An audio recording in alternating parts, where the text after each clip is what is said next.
जय श्री कृष्णा दोस्तों, मेरे प्यारे दर्शकों, आप सभी का फिर से स्वागत है हमारी YouTube चैनल पर। आज हम इस वीडियो में जानेंगे कब और कैसे होगा कलयुग का अंत। क्या इतना भयानक होगा अंत कि जानकर सब हो जाएंगे हैरान। जब से इस दुनिया में पाप बढ़ने लगा है, हर कोई बस एक ही सवाल कर रहा है, आखिर ये कलयुग का अंत कैसे होगा। चलिए जानते हैं इस वीडियो में। कई 1000 वर्ष पूर्व भागवत में सुखदेव जी ने जिस बारीकी से और विस्तार से कलयुग का वर्णन किया है, वो हमारी आंखें खोलने के लिए काफी है। आज सब तरफ उसी वर्णन के अनुसार घटनाएं घट रही है और आगे भी जो लिखा है वैसे ही होगा। इससे ऐसा प्रतीत होता है कि हमारे धर्म ग्रंथों में भी कलयुग का वर्णन मिलता है। पौराणिक कथाएं भी ये बताती है कि कब और कैसे समाप्त होगा ये कलयुग। आखिर कलयुग की अवधि कितनी है? कलयुग यानी काला युग, जिस युग में सभी के मन में असंतोष होगा, सभी मानसिक रूप से दुखी होंगे और इस युग में धर्म का सिर्फ 1/4 भाग ही रह जाएगा। श्रीमद् भागवत पुराण और भविष्य पुराण में भी कलयुग के आरंभ से लेकर उसके अंत तक का वर्णन मिलता है। ऐसा माना जाता है कि कलयुग में भगवान कल्कि का अवतार होगा, जो पापियों का संहार कर फिर से सतयुग की स्थापना करेंगे। तो कैसे होगा कलयुग का अंत, इसके बारे में हम जाने उससे पहले हम जानते हैं कलयुग का प्रारंभ कैसे हुआ। दरअसल कलयुग का प्रारंभ 3102 ईसा पूर्व में हुआ। 3102 ईसा पूर्व 5 ग्रह मंगल, बुध, शुक्र, बृहस्पति और शनि मेष राशि पर 0 डिग्री पर हो गए और माना जाता है तभी से कलयुग का प्रारंभ हुआ। और अभी के वर्षों में कलयुग का प्रथम चरण ही चल रहा है। हमारे पुराणों में कलयुग की अवधि और समाप्त कैसे होगा उसका व्यापक वर्णन है। दरअसल कलयुग की अवधि 1200 दिव्य वर्ष बताई गई है। इस हिसाब से कलयुग का काल 4,32,000 साल चलेगा, जिसका मतलब होता है कि कलयुग के अभी 5118 वर्ष ही बीत चुके हैं, यानी कि 4,26,882 वर्ष अभी बाकी है। वही द्वापर युग का समय 2400 दिव्य वर्ष था और त्रेता युग का 3600। इस क्रम में सतयुग का 4800 दिव्य वर्ष का समय था, जो मनुष्य के हिसाब से 17,28,000 वर्षों के बराबर है। यह सभी दिव्य वर्ष मिलकर 12,000 दिव्य वर्ष बनते हैं और ये सभी वर्ष मिलकर एक महान युग बनते हैं। और इन सभी युगों की तुलना में कलयुग की अवधि काफी कम है। तो चलिए अब जानते हैं कलयुग का अंत कैसे होगा। पुराणों में ऐसा वर्णन मिलता है कि कलयुग के अंत में सबसे पहले तो मनुष्य की आयु 20 वर्ष की रह जाएगी। 5 वर्ष की छोटी सी उम्र में स्त्रियां गर्भवती होने लगेगी। 16 वर्षीय उम्र में मनुष्य वृद्ध हो जाएंगे और 20 वर्ष की आयु में वो मृत्यु को प्राप्त होंगे। मनुष्य का शरीर घटकर बोना जैसा हो जाएगा।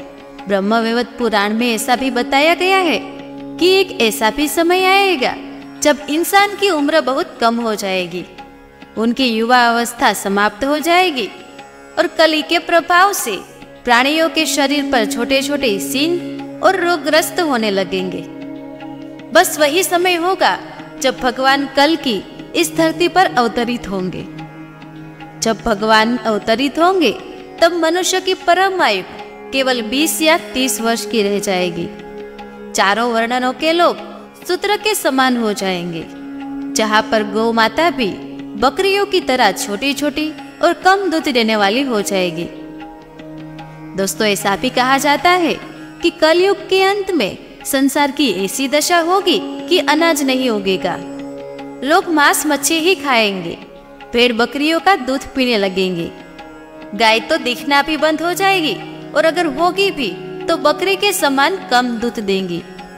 एक समय ऐसा भी आएगा जब अनाज उगना बंद हो जाएगा, पेड़ों पर फल फूल नहीं रहेंगे, और धीरे धीरे ये सारी चीजें धरती से लुप्त हो जाएगी।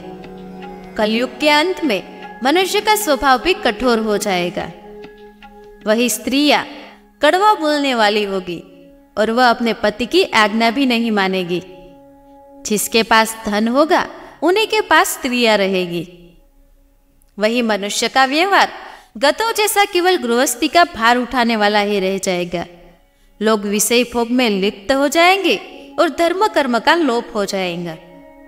वही मनुष्य जप रहित नास्तिक एवं चोर बन जाएंगे।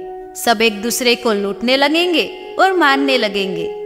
कलयुग में पूरा समाज हिंसक हो जाएगा। पीढ़ी में लोग आएंगे जरूर, लेकिन एक दूसरे की जान लेने। वही जो लोग बलवान होंगे उन्हीं का राज चलेगा। मानवता नष्ट हो जाएगी, रिश्ते खत्म हो जाएंगे। एक भाई अपने ही भाई का शत्रु बन जाएगा। एक हाथ दूसरे हाथ को लूटेगा। पिता पुत्र का और पुत्र पिता का वध करने में कोई संकोच नहीं करेगा। अपनी प्रशंसा के लिए लोग बड़ी बड़ी बातें बनाएंगे, किंतु समाज में अपनी निंदा नहीं होने देंगे। यही मनुष्य का स्वभाव बदल जाएगा। वही दूसरी ओर कलयुग में लोग शास्त्रों से विमुख हो जाएंगे। अनैतिक साहित्य ही लोगों को पसंद आएगा।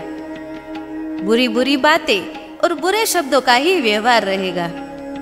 स्त्री और पुरुष दोनों ही अधर्मी हो जाएंगे। स्त्रियां प्रतिवत धर्म का पालन करना बंद कर देगी, वही पुरुष भी ऐसा ही करेंगे।